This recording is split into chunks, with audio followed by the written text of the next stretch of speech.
বিসমিল্লাহির রহমানির রহিম।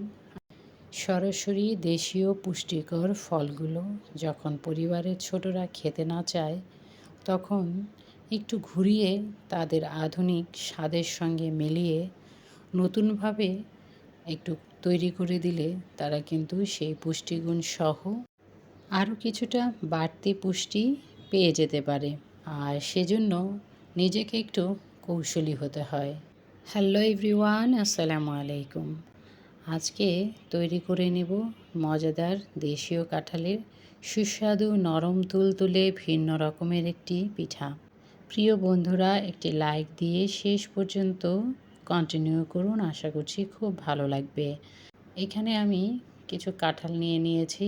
কাঁঠালগুলোকে ব্লেন্ডারে দিয়ে দিয়েছি, সাথে একটুখানি অল্প করে চিনি দিলাম আর যুক্ত করে দেব প্রয়োজনীয় আরও কিছু পুষ্টিকর উপাদান।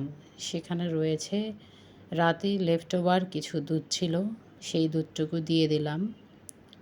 এটা দিয়ে সাধারণত সকালে চা খেলে চা খাওয়া হয়ে যায়, কিন্তু আজকে চা না খেয়ে আমি এই পিঠা তৈরিতে সেই লেফটওভার দুধটুকু দিয়ে দিচ্ছি।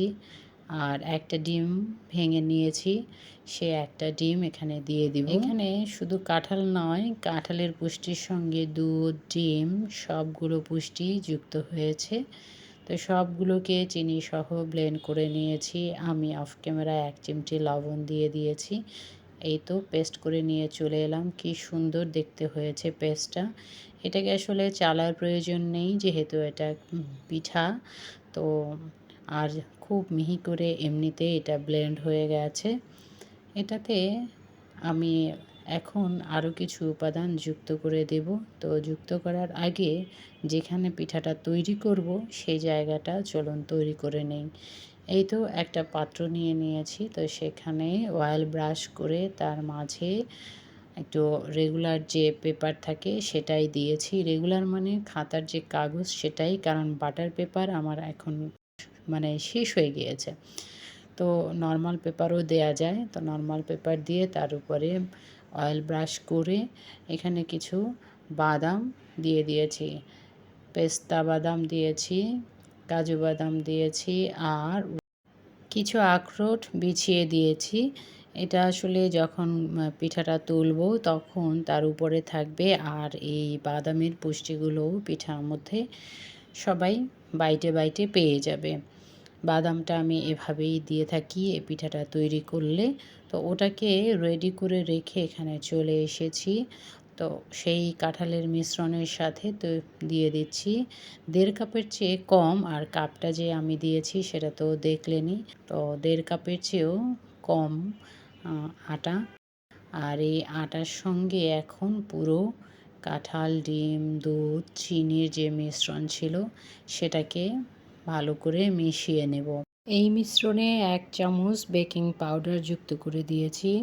এখানে এই মিশ্রণটা রেডি করতে করতে আমার নতুন বন্ধু, আপনার জন্য ছোট্ট একটা রিকোয়েস্ট রইল।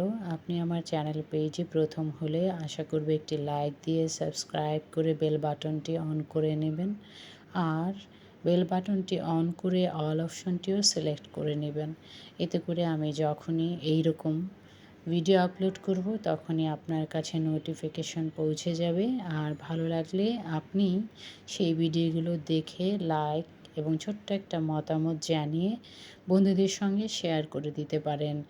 রান্না বান্না আমরা সবাই পারি, কিন্তু এক একজনের একটু এক এক রকম দেখে কিন্তু অনেক কিছুই জানা যায়। আমি তো সব আপুদের বন্ধুদের ভিডিও দেখে অনেক কিছুই জানি, নতুন করে আবার নিজের আইডিয়া যুক্ত করে প্রতিদিন কাজ করে যাচ্ছি। বেশ ভালো লাগে, আলহামদুলিল্লাহ।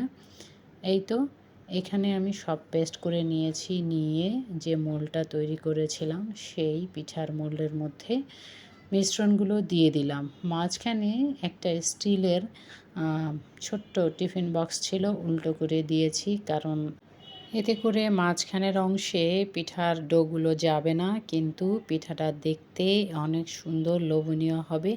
আর যেটা দেখতে সুন্দর হয় সেটা কিন্তু বাচ্চারা খেতেও পছন্দ করে। এই পিঠাটা আমি তৈরি করে নিচ্ছি এয়ার ফ্রায়ারে। তো এয়ার ফ্রায়ারের নিচে যে বাস্কেট থাকে বা যে যাই হোক, সহজ কথায় যে হাঁড়ি বা পটটা থাকে সেখানে আমি সব কিছু সেট করে দিয়ে দিয়েছি। আর এখানে কেকের যে অপশন রয়েছে সেই অপশনটা দেখে আমি এই বাকি যে টাইমার সেগুলো সেট করে দিব, টেম্পারেচার সেগুলো সেট করে দিব, দিয়ে আমি আমার রান্না বান্নার অন্য অন্য কাজগুলো করতে থাকবো। এই তো এখানে পিঠার জন্য 160 ডিগ্রিতে 40 মিনিটস দেওয়া আছে। তো আমি সেই ডিগ্রি এবং টাইম সেট করে দেব। কাঁঠালটা এমনিতেই অনেক মিষ্টি ছিল, তাই চিনি দিয়েছিলাম অল্প করে। আর আপনি চাইলে এখানে চিনি এবং যুক্ত করতে পারেন বেশি, আবার ডিমও বেশি যুক্ত করতে পারেন। চাইলে ডিম চিনি কমিয়েও দিতে পারেন, সেটা নির্ভর করবে আপনার টেস্টের উপর। আবার এটাকে এয়ার ফ্রায়ার ছাড়া আপনি এমনিতে হাঁড়িতেও তৈরি করে নিতে পারেন, শুধু বেক করে নিলেই হবে। একসময় কলাপাতায় এভাবে পিঠা তৈরি করতো নানি দাদিরা, কিন্তু এখন আর কাঁঠালের পিঠা এভাবে কলাপাতায় তৈরি করা হয় না। খুব সহজ সহজ উপায় রয়েছে তৈরি করার, আমরা সেগুলোই করে থাকি। গল্প করতে করতে দেখুন টাইমটা পেরিয়ে গেছে আর আমি চলে এসেছি এখানে। কি সুন্দর, মাশাল্লাহ বারাকাল্লাহ, কালার চলে এসেছে।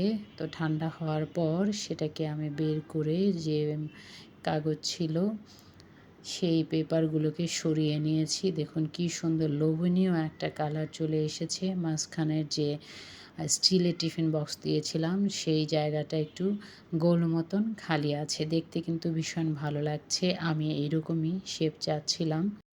গৃহস্থালী কাজে ছোটোখাটো এরকম সহজ সহজ টিপস এবং ঘরোয়া কাজের সংক্ষিপ্ত ট্রিক্সগুলো জানতে চ্যানেলটিকে লাইক দিয়ে সাবস্ক্রাইব করে যুক্ত থাকুন। এটা দেখতে যেমন লোভনীয় হয়েছে, খেতেও তেমনি দুর্দান্ত স্বাদের হয়েছে, তুলতুলে নরম একদম। এটা যে কাঁঠালের পিঠা অনেকে সেটা বুঝতেই পারবে না যদি আপনি বলে না দেন। এখানে আমি সার্ভ করার সময় আরেকটু মধু যুক্ত করে দিয়েছি। রেসিপিটি ফলো করে একবার তৈরি করে দেখতে পারেন, খুব সহজেই তৈরি হয়ে যাবে দেশীয় স্বাদের মজার নরম তুলতুলে কাঁঠালের পিঠা। যে সকল বন্ধুরা ধৈর্য ধরে এতক্ষণ পর্যন্ত আমার সঙ্গে কন্টিনিউ করেছেন সকলের জন্য রইল অনেক অনেক ভালোবাসা।